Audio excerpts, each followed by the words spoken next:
Bueno, y seguimos en el living y tenemos el gustazo de recibir a Sergio Blanco. Ustedes ya lo conocen, es amigo de la casa, este dramaturgo, director tan reconocido en nuestro país y en el mundo. Así que bueno, gracias por estar acá. No, gracias a ustedes por la invitación. Me encanta, y con esta reposición nuevamente estrena Tierra, que quienes todavía no fueron, es la oportunidad. Quienes todavía no fuimos, es la oportunidad de ir a atravesar esta tierra. Sí, un espectáculo que estrenamos en el 2023, que hizo una temporada aquí en Montevideo, luego hizo una segunda temporada en 2024 y luego tuvimos una gira muy grande por América Latina, Argentina, Brasil, después nos fuimos a Europa, estuvimos girando en España y bueno, ahora volvemos en esta tercera temporada, en esta reposición.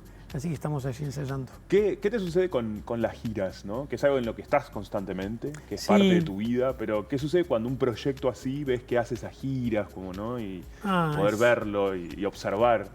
Es hermoso porque las giras tienen dos cosas. Primero, que todo el grupo con quien uno trabajó durante meses se instala en un viaje también, ¿no? Claro. Porque son viajes a veces de un mes y medio, y allí todo se activa el espíritu de equipo, de grupo, ¿no? De troupe.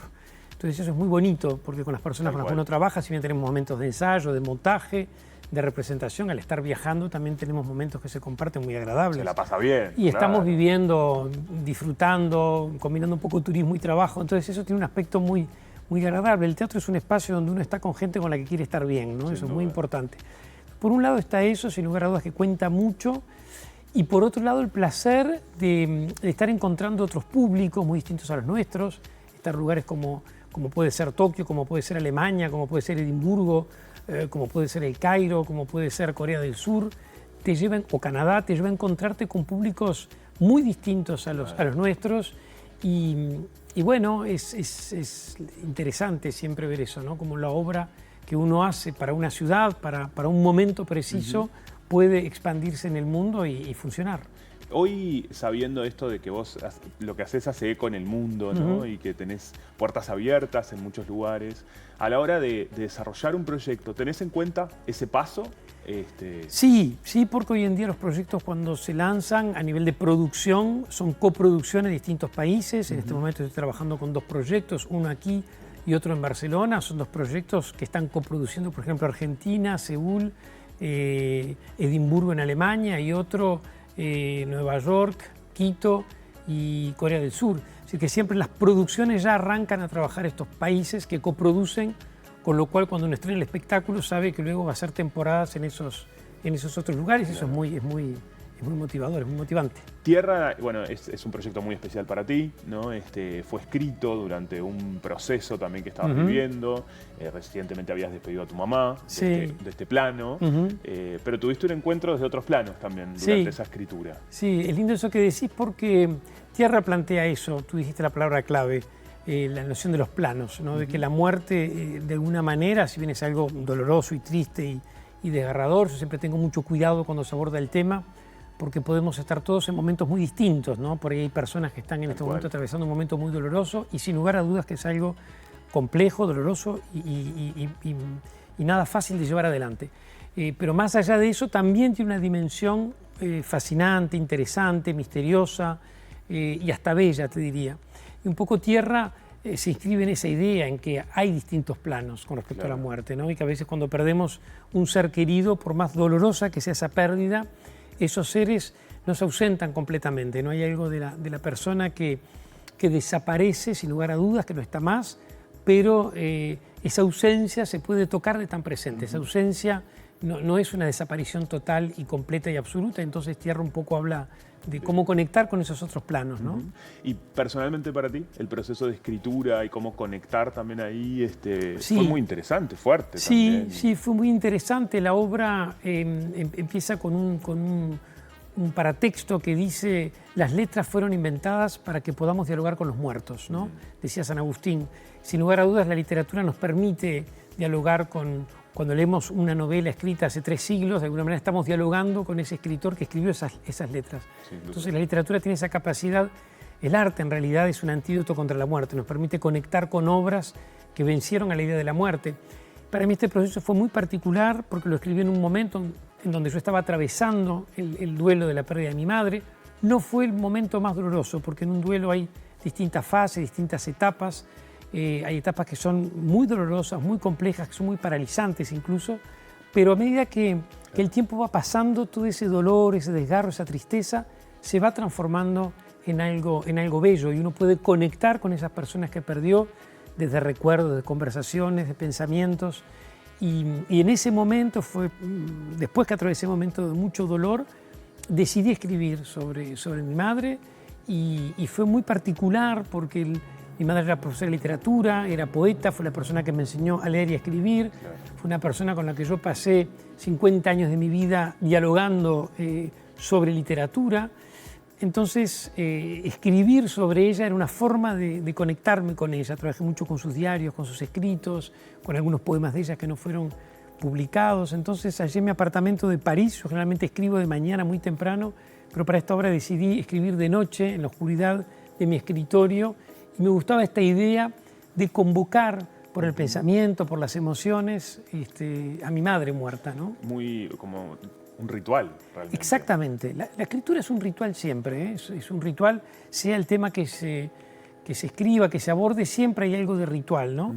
Y para este en particular era un ritual muy delicado. Sin duda. Y me fue un proceso muy agradable, muy gratificante. Qué linda forma, ¿no? De poder conectar.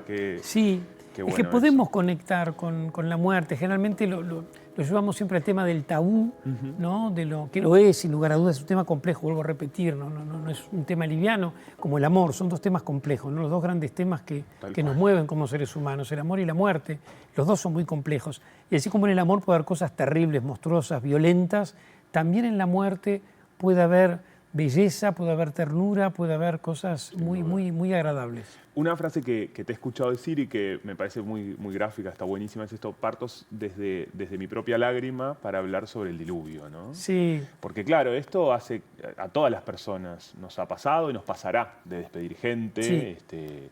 Es una cosa desde lo personal, pero que habla de algo mucho más inmenso. Exacto, yo la he citado mucho esta frase en el plano académico, la he publicado incluso en un libro y la he dicho varias veces, porque es un poco el secreto, la esencia de la autoficción, que es este género que yo practico, claro, que es autoficción a partir de relatos propios, crear ficciones. Pero no es autobiografía, no hay un pacto de verdad, uno no va a decir la verdad, sino que va a inventar muchas cosas, claro, va a ser un pacto de mentira. Y yo siempre digo que lo interesante es contar nuestra historia, pero conectar con la historia de los demás, ¿no? Por eso digo que parto de mi lágrima, pero para hablar del diluvio, para conectar con el diluvio, sin lugar a dudas que la muerte es un tema que nos une a todas y a todos. Y lo interesante es abordar mi experiencia, pero poder conectar con las demás personas. Yo estoy convencido que somos un archipiélago, que no somos islas aisladas, que estamos conectados y que cuando uno habla de uno, de alguna manera también está hablando de los demás. De los demás, tal cual. Y cómo los demás hablan de uno, eso también esta obra nos relata eso, sí, ¿no? De cómo esa construcción de esa persona también termina con el relato de quienes están a nuestro alrededor. En este caso hay 3 personajes que aparecen. Sí, exactamente. La obra, está mi alter ego, como yo llamo, interpretado magistralmente por Sebastián Cerantes, que es un actor con quien yo he trabajado mucho. Y después hay 3 personajes, porque él va al gimnasio del liceo en donde trabajó su madre a encontrarse con 3 exalumnos. Y esos 3 exalumnos son quienes a través de distintos relatos le van a ayudar a hacer como la reconstrucción de aspectos de su madre que él no conocía, ¿no? Es una forma de conectar con las personas que perdimos, es hablando con las personas que conocieron a esas personas. Y somos un poliedro, ¿no? Cada uno percibe y le va dando elementos distintos de su madre y él puede, en ese gimnasio, la obra sucede toda en un gimnasio, en griego gimnasio quiere decir cuerpo, lugar del cuerpo, lo que está buscando es el cuerpo un poco de su madre, que es lo que más extrañamos cuando perdemos a alguien, y se encuentra con 3 personas, con la limpiadora de ese liceo, interpretado de forma extraordinaria por Andrea Davidovich, con una exalumna de mamá, interpretada por Soledad Frugone, y por un exalumno que es Tomás Piñeiro. Y allí esos 3 mundos, esas 3 historias le van reconstruyendo la vida de su madre, pero al mismo tiempo esas 3 personas están atravesadas por 3 duelos distintos, claro, ¿no? Y eso es lo que crea una comunión entre esas 4 personas, de que finalmente ante la muerte no estamos solos, no estamos solas, estamos acompañados. Recién hablabas también de los diarios, ¿no? Algunas cosas que quedaron por fuera, otras que están. ¿Cómo fue para vos desde lo personal encontrarte con eso también, ¿no? Y es muy delicado eso cuando uno tiene una madre que es escritora, poeta, quedan los inéditos, muchos libros no escritos, cartas, muchos documentos. Mi madre era una mujer que dedicó su vida a las letras, entonces, bueno, no solamente quedó toda una biblioteca, sino también un escritorio, documentos, archivos. Y es muy delicado, lleva un tiempo también empezar a trabajar con ese material, porque bueno, uno está entrando en una parte muy íntima, ¿no? La escritura es algo muy íntimo, pero al mismo tiempo mi madre se inscribía en una dinámica de que todo lo que escribimos y dejamos es para que alguien lo lea, ¿no? Claro. Entonces fue un trabajo muy delicado, que no solamente lo hice yo, también lo hizo mi padre, mis hermanas, fuimos de a poco entrando en distintos materiales, pero a mí lo que me liberaba era esta idea de la autoficción, de saber que uno va a inventar mucho. Sin duda. No hay un pacto de verdad, no hay que ser fiel al documento, sino que la autoficción justamente hay que ser desleal, hay que modificar, cambiar, engañar, traicionar, y cuanto más se desprende de uno lo que está creando, más interesante es el emprendimiento autoficcional. Claro, bueno, está buenísimo que aparezca la palabra ficción. Creo sí, que ahí ya está clarísimo. A veces la gente se olvida claro. Y que no es una autobiografía, sino que es una autoficción, ¿no? La ficción viene justamente para hacer entender que estamos en otro plano también, que no estamos en el campo de lo real, y que es un yo que se lanza a un campo de ficción, o una ficción que está arraigada en el yo, pero estamos siempre en campos ficcionales. Cuando hablamos contigo siempre se habla de muchas ciudades del mundo, pero también estuviste en Colonia. Me encanta eso, que recorras nuestro país. Fue una linda experiencia. Sí, fue una experiencia maravillosa que está llevando adelante el INAE, lo que se llama cursos de alta formación, y lleva a distintos lugares del interior, a distintas personalidades, distintos artistas, a hacer distintas actividades. Y bueno, yo tuve la dicha de ir a Colonia del Sacramento y trabajar allí con un equipo maravilloso de personas. Estuve trabajando toda una semana en un seminario muy intensivo de 4 horas diarias, y la verdad que sí, que fue maravilloso porque yo hacía más de 30 años que no iba a trabajar al interior. Mirá. Trabajé mucho antes de irme a París.